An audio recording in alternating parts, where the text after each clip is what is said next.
Rekam jejak peradaban Bali dari Gunung Dieng hingga Gunung Raung sampai ke Gunung Agung.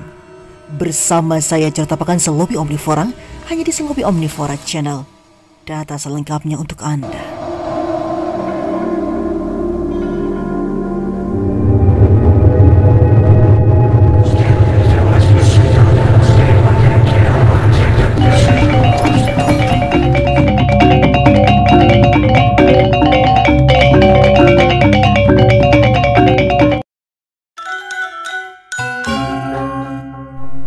Pemirsa, masa sejarah Bali dapat dilihat kembali berawal dari abad ke-8 Masehi pada saat Resi Markandia menginjakkan kakinya di Pulau Bali ini.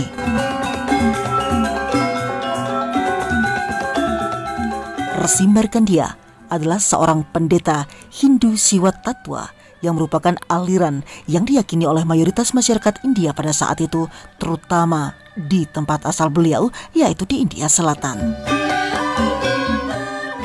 Dalam catatan perjalanannya di Markandeya Purana dapat diketahui bahwa Resi Markandeya pertama kali menetap di Gunung Dieng yang termasuk Kerajaan Mataram kuno Jawa Tengah yang pada saat itu di bawah pemerintahan Wangsa Sanjaya yang beragama Hindu melanjutkan pemerintahan Wangsa Sailendra yang beragama Buddha. Kemungkinan pada masa itu terjadi suatu peristiwa alam yang luar biasa yang memaksa pusat kerajaan Mataram dipindah ke wilayah Jawa Timur sekarang. Ada dugaan kuat pada masa tersebut terjadi letusan Gunung Merapi yang sekaligus juga menimbun Candi Borobudur dan juga Candi Prambanan.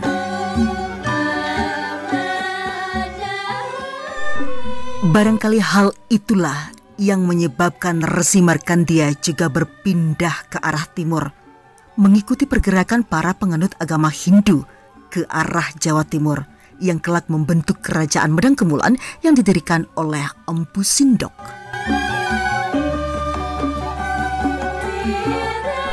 Setelah beberapa saat bermukim di Gunung Rawang, sekarang dikenal sebagai Gunung Raung, Jawa Timur, Resi Markandeya pun tertarik untuk melanjutkan perjalanannya kembali ke arah timur. Pada masa itu, Pulau Bali belum dikenal sesuai namanya sekarang. Pulau ini masih belum banyak diketahui.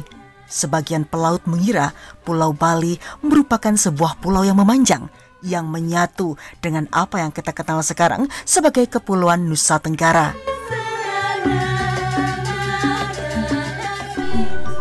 Jadi pada masa itu, Pulau Bali dan Kepulauan Nusa Tenggara dianggap merupakan pulau yang sangat panjang yang disebut dalam Markandeya Purana sebagai Nusa Dawa atau Pulau Panjang. Dikisahkan Resi Markandeya bertapa di daerah Demalung sekitar Gunung Dieng. Dari Gunung Dieng inilah beliau menuju ke timur dan bertapa di Gunung Raung, Jawa Timur dengan diiringi 400 orang pengikut. Lalu beliau pergi ke Bali untuk menyelamatkan Pulau Bali pada saat itu. Namun pada masa kedatangannya yang pertama dengan menyeberang Segara Rupek atau Selat Bali, Resi Markandeya setelah tiba di Bali, perjalanan beliau ke Bali pertama menuju Gunung Agung. Di sanalah Maharesi dan murid-muridnya membuka hutan untuk pertanian. Misi beliau mengalami kegagalan, di mana sebagian besar pengikutnya mengalami kematian ataupun sakit secara misterius.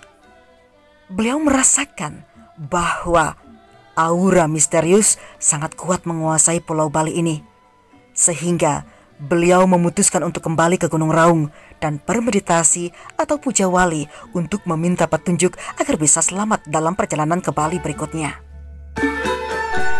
Dari hasil yoga, beliau mendapat pawisik bahwa terjadinya bencana itu adalah karena beliau tidak melaksanakan upacara keagamaan sebelum membuka lahan itu. Setelah mendapat pawisik, Maharesi Markandeya pergi kembali ke Bali. Kali ini mengajak serta pengikut sebanyak 400 orang. sebelum mengambil pekerjaan terlebih dahulu menyelenggarakan upacara atau ritual, melakukan upacara suci pecaruan untuk keselamatan mereka selama berada di Bali. Beliau memutuskan untuk mengadakan upacara suci tersebut di tempat yang tertinggi di pulau ini, yang juga diyakini sebagai tempat yang paling keramat, adalah Gunung Toh Langkir. Mereka kemudian mendaki Gunung Agung yang pada saat itu dikenal dengan nama Toh Langkir. Di kaki gunung itu, mereka mengadakan upacara suci yang aktivitas utamanya merupakan penanaman pancadatu, 5 unsur logam yang dianggap paling penting pada masa itu, yakni emas, perak, perunggu, tembaga, dan besi. Pada saat berada di ketinggian Toh Langkir tersebut, Resi Markandeya menyadari bahwa ternyata Pulau Bali hanya pulau kecil, sehingga beliau menganggap bahwa nama Pulau Panjang kurang tepat dan menggantinya dengan nama Pulau Bali. Kata Bali memiliki akar kata wali yang berasal dari bahasa Palawa yang berkembang di India Selatan. Bali atau wali kurang lebih berarti persembahan, mengingat untuk mendapatkan keselamatan Resi Markandeya harus menghaturkan persembayangan atau upacara suci terlebih dahulu. Dalam perkembangan selanjutnya, Bali kurang lebih sama artinya dengan Banten pada masa sekarang ini. Selanjutnya, Resi Markandeya mengembangkan daerah Toh Langkir menjadi areal pura atau tempat suci yang dianggap sebagai pura utama di Bali. Wilayah ini lalu diberi nama Besuki, kemudian menjadi Besaki, yang artinya selamat, tempat Maha Resi menanam pancadatu. Selain pura Besaki, pura yang lainnya yang erat kaitannya dengan Resi Markandeya adalah Pura Silawanayang Sari yang berada di Gunung Lempuyang. Dalam perkembangannya, Resi Markandeya memutuskan untuk menetap di Bali dan menyebarkan agama Hindu. Entah berapa lamanya Maharesi Markandeya berada di sana. Lalu beliau pergi menuju ke arah barat dan sampai di suatu daerah yang datar serta luas sekali. Di sanalah kembali beliau merapas hutan. Maharesi Markandeya mengajak pengikut orang Baliaga guna diajak merapas hutan dan membuka lahan baru. Wilayah yang datar dan luas ini lalu diberi nama Puakan.